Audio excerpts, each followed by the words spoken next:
One of the questions I get asked often is, how much exercise do I actually need?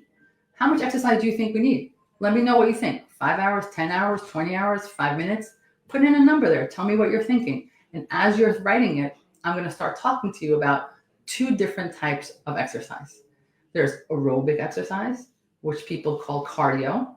And then there's strength training, which some people call weightlifting. And each one of those has to happen throughout the week. So for the aerobic exercise, you need to have at least 150 minutes of moderate activity per week, or 75 minutes of vigorous activity per week. As far as strength training is concerned, we want to work out every muscle group in the body 2 times a week. And that's how much exercise we need. Okay, so we know how much exercise we need, and we know that it's good for you. We already knew that, E. Got it. But tell us how we can incorporate it into our life.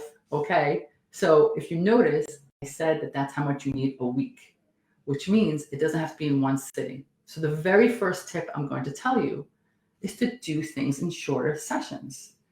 Do 10 to 15 minutes if you don't have an hour. It's hard to get an hour in a day, but 10 to 15 minutes, most of us can get in. Don't lie, you can get 10 to 15 minutes in. If you can't, come see me. I'll find 10 to 15 minutes for you. Which brings me to my next tip.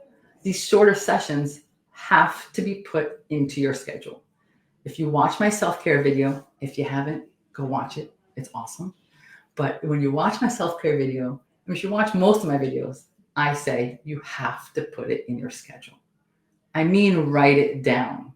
Just like you wrote down they have to pick up the dry cleaning, just like you wrote down that you have to go, I don't know, whatever errand you have to go or have a work meeting, you write down the 10 to 15 minutes for the exercise. You write it down because you're someone who gets your lists done, so you have to put it on the list so you can get it done.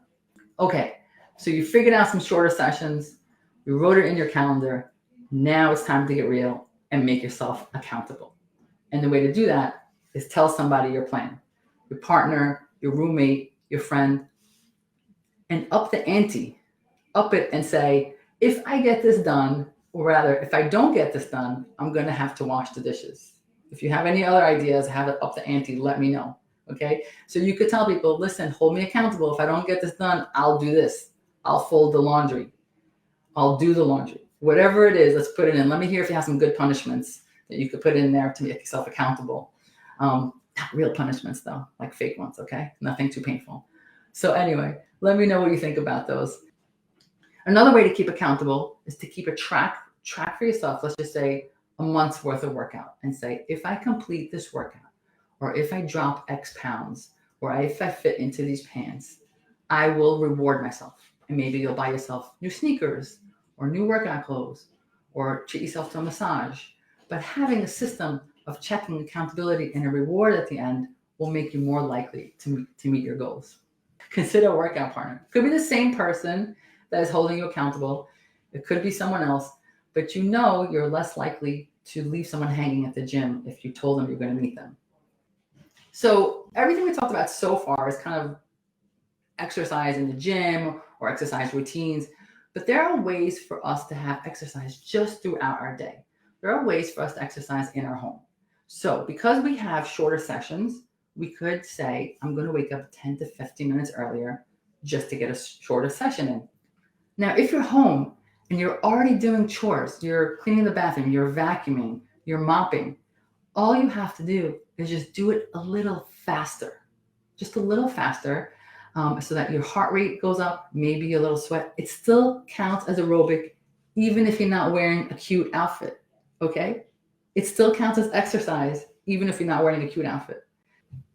And the another thing that we could do is, I think I covered everything at home. Did I cover it? I'm looking at my notes. Let me see. I covered everything. Oh yeah, at home, the other thing I wrote down is be active when you're watching TV.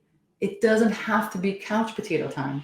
If you're watching TV, pick up a weight and do it while you're watching. Or better yet, watch TV while you're on a stationary bicycle. It doesn't have to be high intensity. It could be light, but movement while you're already watching TV is a great win. And then there's exercise that we could do while at work. For those of you who can walk or bike to work, please do. But for those of you who maybe take a bus, One of my patients told me this. She actually gets off the bus, one bus stop before her stop, and walks the rest of the way. This is such an easy way for her to get in the walk in. And I thought it was a great idea. I told you I learned the most from my patients. So whenever possible, try to think about your commute and see if you can get activity in there. If you're in a building that has elevator versus stairs, try to use the stairs. And if you're sending an email to someone who literally shares a wall with you, consider getting up and actually walking to that person instead of sending an email, because every step counts. One thing I forgot to mention, and I want to bring it up, is that anytime you're running errands, park a little farther so that you can walk a little bit further to the store. Now, we always park far when my wife drives because she's scared to have her car scratched. But either way, we do get our steps in. So park a little far, even if you don't care about your car the way my wife does, but get those steps in.